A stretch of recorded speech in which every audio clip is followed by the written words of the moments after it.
Queens Assemblyman and Democratic nominee for Mayor Zohran Mamdani. Mr. Mamdani, good to see you again. It's lovely to be back. Thank you for having me. Oh, it's a pleasure. So we want to start this way for all of the candidates. All three of you are on the show. If elected, what's your top priority on day one in City Hall? Taking on the cost of living crisis. It's been the top priority since we launched this campaign on October 23rd of last year. It'll continue to be the top priority. And one of the first ways we do so is using the mayor's powers around the Rent Guidelines Board. It's composed of 9 appointees, all of whom appointed by the mayor. This is the board Eric Adams has used to raise the rent on more than 2 million New Yorkers by more than 12%. That is the board that would deliver a rent freeze when I'm the mayor for 4 years. Okay, so let's talk about the rent freeze. Please. Because so many people want to hear about that. Yes. How would you get it done? If anyone makes under $60,000 in this city, it's almost impossible to find affordable housing. So exactly, once you appoint that board, you say you'll do that, get the ball rolling on day one. How long would it take to actually freeze the rent? Well, what you see is that the board will make an annual determination, that Rent Guidelines Board. Every year under Adams, it has made the determination to raise the rent. And what I'm talking about is actually something that's borne out in the statistics. And what I mean by that is that the Rent Guidelines Board did a study last year. They found that the median household income of tenants, $60,000 a year. They found that the profits of landlords of those units was up by 12%. And still they looked at that and said, let's raise the rent again. And what my board will actually look at is what New Yorkers deserve, what the facts already bear out, and that will be that freeze. And that'll be a decision made every year, once a year, on the question of will there be a rent hike or a freeze. I've said for 4 years of my administration, it would be a freeze. Okay, so let's talk about free buses. Yes, please. Something else that, and you know Jenna Lieber, MTA boss, was skeptical about the program. He spoke to our Pat Kiernan, and he said, well, this needs to be studied. It's going to affect the bond market. Your reaction to his skepticism? Well, look, I think you've heard from the MTA time and time again of things that should be studied or things that will actually come about, and we're still waiting for them, right? It was decades ago the MTA said they would do all-door boarding on local buses. Still not a reality. What we've seen is when we made 5 bus routes free, 1 in each borough, and that's something I was proud to win in Albany, we saw an increase in ridership of up to 38%. We saw no increase in homelessness within those same buses.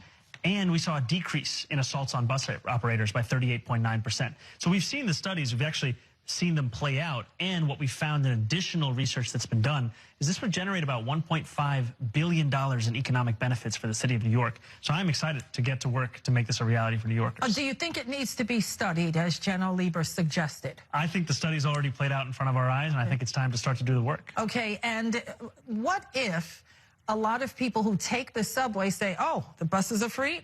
I'm going to take the subway every single day. And then the bus routes are overwhelmed. Have you considered that? Well, I think we absolutely need more buses today, regardless of anyone moving their mode of transit from the subway to the bus, because what we've found is many New Yorkers' experience of using the bus is actually waiting for the bus. They are waiting minute after minute. Sometimes you look at your bus time app, you think it's coming in 8 minutes, 6 minutes, 4 minutes, and then it disappears. And it's as if it was never coming in the first place. So I think we need more frequency no matter what happens. I also think that we have so much more room for New Yorkers to be using public transit that whether some New Yorkers get off the train and take the bus, if we show that public transit is the most efficient way to get around the city, we'll actually get people out of cars and onto the bus, which is what we saw when we made buses free. Last question on this.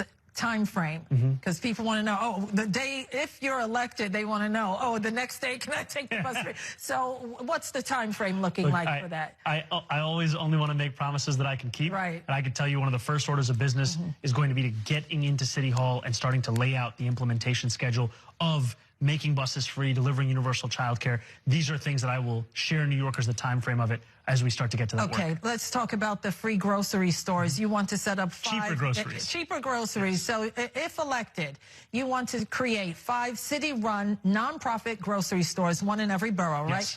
How do you make sure they're not competing with the local bodegas? Well, there are a number of things. The first thing, and I'm very excited to have the endorsement of the United Bodegas of America. This was an endorsement from UBA just a few days ago, represents thousands of bodegas across New York City. And what I've heard from bodega owners is, one, that their top revenue source comes from lotto tickets and from cigarettes. I have no interest in having city-owned grocery stores selling these kinds of items. What we're talking about is access to food, access to produce, because it's not just a crisis of affordability. It's also a crisis of hunger and food deserts. You know, I represent Queensbridge Houses in Queens, the largest public housing development in North America. I've heard from many constituents, why is it I can find a fast food restaurant in a 5-block radius, 1, 2, 3, 4, 5, 6 of those restaurants. But I can't find a grocery store I can either afford or with healthy produce.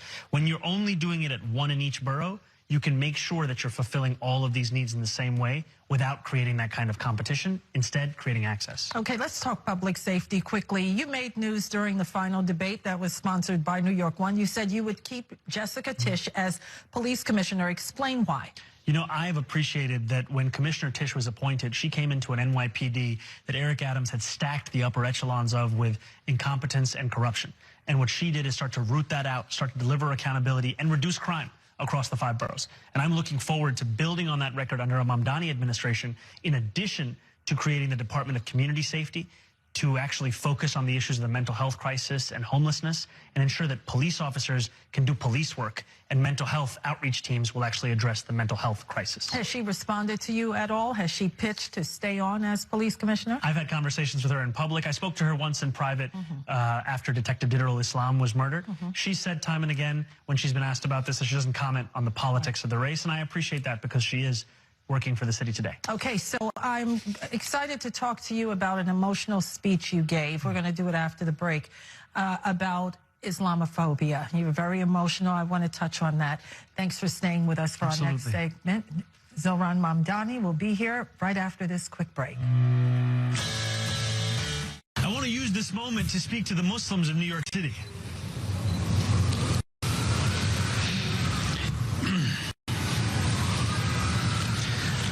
I want to speak to the memory of my aunt.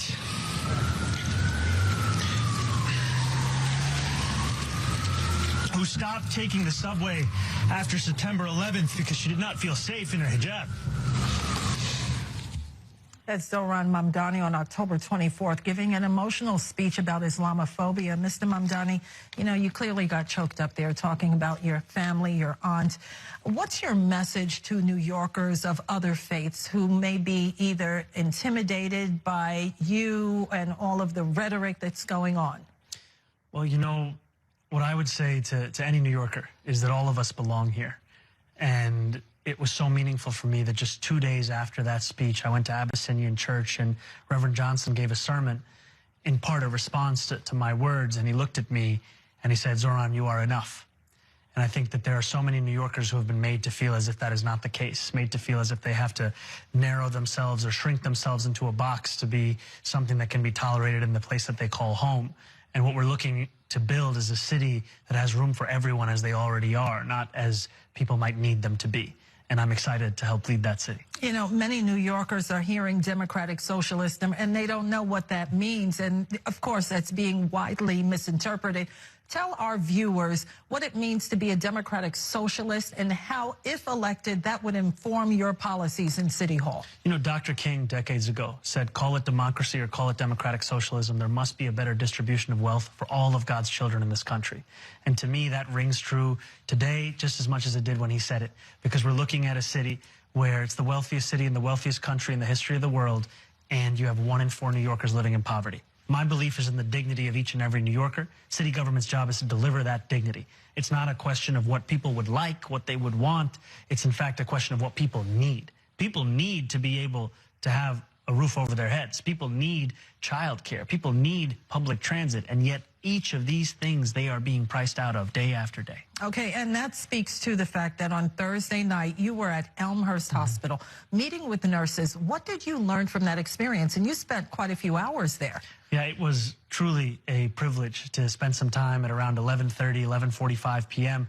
working and speaking to those who work the night shift in our city. You know, we talk about our city as the city that never sleeps, but we rarely think about those who are not allowed to sleep at the hours that we are at home resting. And these were nurses who told me that they were going in for a 7 p.m. to 7 a.m. shift. And one of them said, I'm hoping it's a good shift. I said, what does that mean? And she said, I hope the machines work. I hope that there's an actually reasonable ratio of patients to staff. I hope that I can just get through this so that I can get to the next day to do it all over again. I spoke to another woman who told me she worked there for 10 years. She works the 4 p.m. to 12 a.m. shift. And she says she does that because the lab has to be open 24 hours. And as she was leaving, she whispered in my ear, said, make sure you take care of the FDNY paramedics. She said, that's my son. That's where he works. These are the families that keep this city going. And the question I was asked again and again was, what are you going to do about Donald Trump? And I'm being asked this question because of the fact that New Yorkers know it's a moment in time where we have a choice, right? I went through a primary election where Andrew Cuomo spent the entirety of it on the premise that he was going to be the candidate best suited to take on Donald Trump. I beat him by 13 points, and then almost immediately, he got on his hands and knees and begged for Donald Trump's help in winning this election. He asked for Donald Trump's help. He asked for the help of Donald Trump's donors. And now here we are with just 4 days to go. And what I have concluded is the same thing as many New Yorkers have concluded, which is that if you're so busy begging for help, you're not going to be able to stand up to the president that New Yorkers are crying out for someone to hold to account. So that begs the question, what would you do about President Trump if elected? Because a few days ago, ICE swooped down on Canal Street without warning, without asking the police commissioner Tisch or anyone else. They detained people, they arrested people. Many considered it a lawless act. If elected, and this happens again on your watch, what would you do? I think the first thing is bring an end to the chapter in New York City history we've seen under Eric Adams. This is a man who went on national television and opened the door to civil immigration enforcement. I would make it clear that everyone will be held to the same law, whether we're talking about Donald Trump or his ICE agents. If you break the law in this city, you should be held to account. And that is something that every New Yorker wants to see because they want to see consistency. Are you saying you would send our police to arrest ICE? I'm not looking for a fight with the federal government, but if the federal government is violating the law, if they are violating the law in the manner which we have seen them do elsewhere in this country, they deserve to be held to account. This is what you've heard Democratic leaders say across this country because people are tired of exceptions being made. You just said that these acts were described by many as being lawless. I think that's an accurate description. We're talking about a reckless entity that cares little for the rule of law and even less for the people that they serve. And meanwhile, we have a mayor who knows that his personal freedom is tied up with his willingness to enforce the federal government's immigration agenda. So he's not even willing to tell New Yorkers of the rights that they do have. And that's my job. My job is to stand up for our sanctuary city policies. My job is to tell parents across the city, you can send your children to schools because our schools will not let ICE agents into them unless they have a judicial warrant signed by a judge. And most of the time, they don't have that. They're just relying on intimidation and fear, and that politics has to end. What we're going to do with each candidate, you're the first, is to allow you to speak directly to our viewers. 1 minute, your final pitch before Election Day. Thank you so much. Well, what I would say to New Yorkers across the 5 boroughs is if you are happy with the Eric Adams administration, vote for Andrew Cuomo. If you are happy with Donald Trump feeling a sense of impunity in sending ICE agents into this city, vote for Andrew Cuomo. He's the man who told us not to overreact when those same agents were sent to Los Angeles. If you are happy with looking for apartments in Jersey City, with endless rent hikes, with waiting for buses that never come, vote for Andrew Cuomo. If you believe that it is time for change, that it is time for the most expensive city in the United States of America to be affordable for the people who built it, then vote for me. I am the only candidate who has a vision for what our city's future could be, because that's what I'm looking to build, not just relitigating the past that we've all survived. It's time to actually build a future that looks more like the one that brought us to this city in the first place. Democratic nominee for Mayor Zohran Mamdani, appreciate your time. Always a pleasure. Thank you so much. Good to see you. Thank you. Subscribe to One India and never miss an update. Download the One India app now.